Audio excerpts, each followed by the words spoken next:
All right, students, in this lecture we're going to talk about the graph of a function, some of the properties that the graphs of functions have.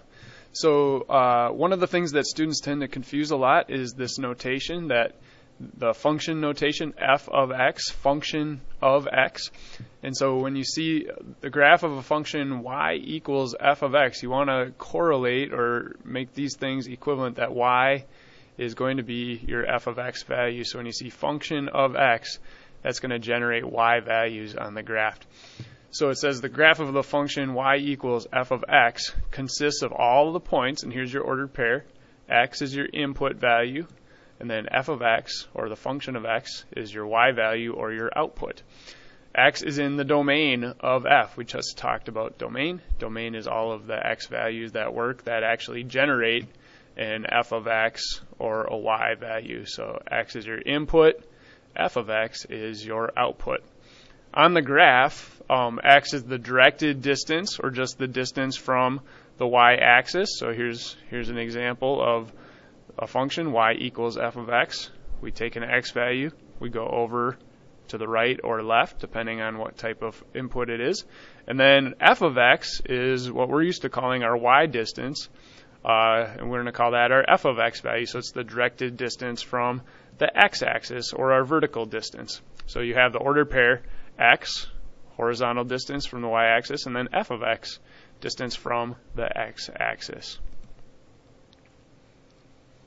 One thing that's really important about functions is that the vertical line can only cross or intersect the graph at most one time.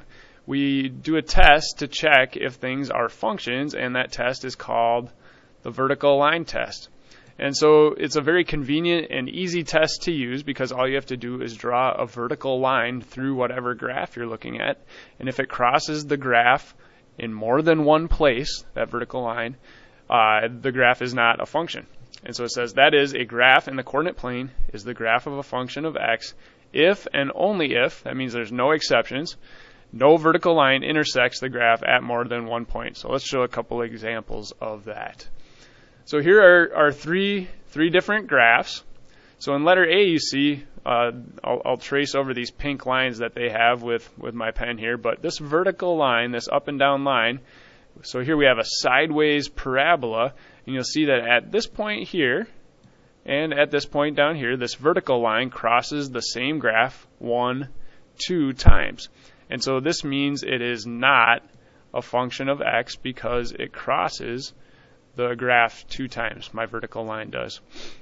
Letter B here, however, is a function of x, because anywhere I draw a vertical line, including the one that they have here, it's only crossing my graph one time. I can draw as many vertical lines as I want on this graph, and every time they intersect, here's the point of intersection, right here, and you see that there's no point where it crosses more than one time. So this is a function of x.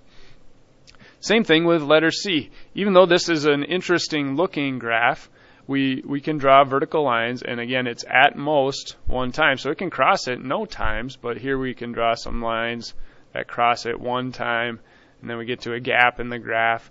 But again, you'll see that there's no point where I'm crossing the graph more than one time, and that's when it fails the vertical line test. And so this is also a function of x. On this next slide, you have 8 basic functions. So these are things you should get used to seeing. The identity function, f of x equals x. That's really just the line y equals x. That's a function. The squaring function, f of x equals x squared. We take our input and square it to get our y values. Here's a cubing function. So we take x and take it to the 3rd power. Also a function. You'll see all of these are passing the vertical line test. Square root function. F of x equals the square root of x is a function. Passes the vertical line test. F of x equals the absolute value of x. So I take my x value and I take the absolute value of it. It makes everything positive. So you'll see the symmetry, the y-axis symmetry in this graph, but this graph also passes that vertical line test.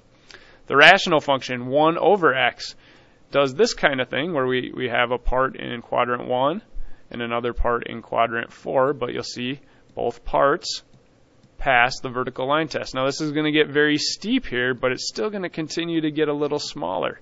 And so we can still draw a line through it, and it's going to pass the vertical line test. Sine and cosine also pass the vertical line test and are considered functions.